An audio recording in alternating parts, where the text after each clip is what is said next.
you know, how long do you think in crypto we will have to rely on these physical assets, whether it's writing down a password or having a note to share or having a card to tap the phone? Is that kind of where it's going in the, you know, near future, or just in the future? Or do you foresee it all being sort of automated at some point? So you're saying, like, can we, you're asking, do you think we'll get to a point where we have crypto, but we don't need a 12-word seed phrase or a fingerprint or a physical bill to be offline? Is that what you're asking? Or an Oculus, you know, an Oculus card. Well, I mean, where would you store? I guess I don't have a good answer for you on that one, because I can't really envision that. I technically, I don't know how that would work. You know, it's so interesting. You know, I had my SIM card stolen half a dozen times when I was. I know. Yep. Which is crazy, right? And that should not be happening with a mobile phone. You know, someone should not be able to walk into, you know, a mobile phone, basically retail outlet, and show a fake ID and get a new SIM card, you know, with my phone number attached to it. That should not be happening, but it is happening. And this is only a problem people have because they're in crypto. This is not a problem I had when I was just using my regular banks, right? So crypto is being targeted by hackers, you know, in tremendous amounts. And we're coming up with all these wonderful products that you guys presented today to kind of counteract something that's not really happening in fiat world as much in these, you know, to real people like ourselves. You know, sure, it's happening, but not, you know, in these numbers. When do you think the crypto market will be sturdy enough in terms of, you know, the networks, the players, that this is not going to be such a huge issue? Because it's a huge issue today. Yeah, I think the SEC, in my own opinion, I think the SEC and just regulation overall are largely to blame for this.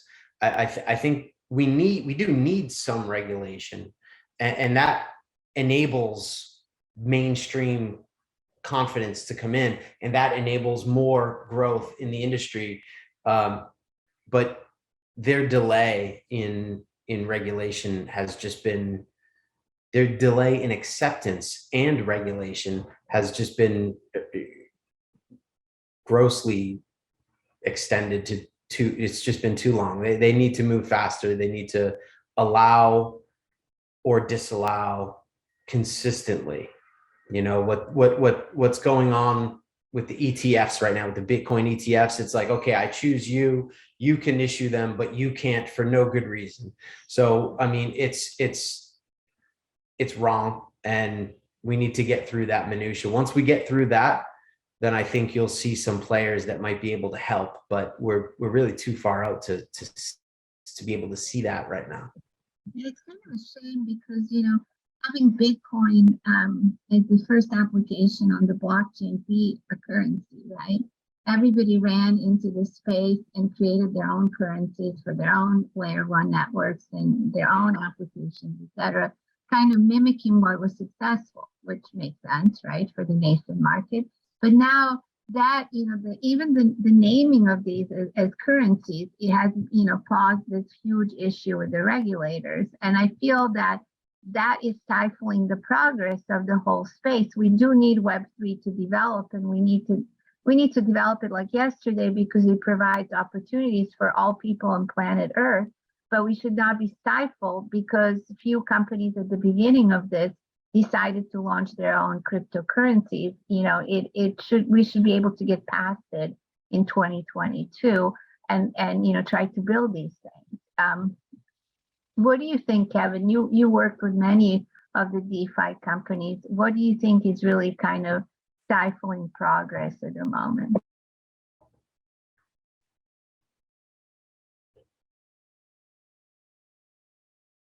Not sure if you need to like unmute yourself, Kevin. All right, I'll go back to Thomas then. So Thomas, are you working on a game? And the game is, I would say, entertainment and gaming is like the fastest way to onboard people. Do you feel that your game is going to help us in some regard in terms of onboarding additional people into crypto? Wait, let me put back the camera to be sure. Yeah, I really feel, as I said during my presentation, is that I really feel that gaming will be a way to simplify all the crypto industry, and we try to make the game as easy as possible and especially as transparent as possible for people. I really want my player play the game even if they don't know anything about crypto. And the best goal would be that with the game, it's the best onboarding system for them to start learning about crypto, you know? And do you feel they're going to get motivated because of the gameplay or because play to earn kind of option? I'm not gonna lie. Of course, like the aspect of making money while you play, like honestly, I feel here we all dream of that, like playing video game and get paid for that. So of course it will be like a motivation, but that's what we are doing. We really want that the game basically is a fun game to play, and that people are not just here for the money, but they are here because they want to have fun. Yeah, it has to be entertainment, but also monetization at the same time. Exactly.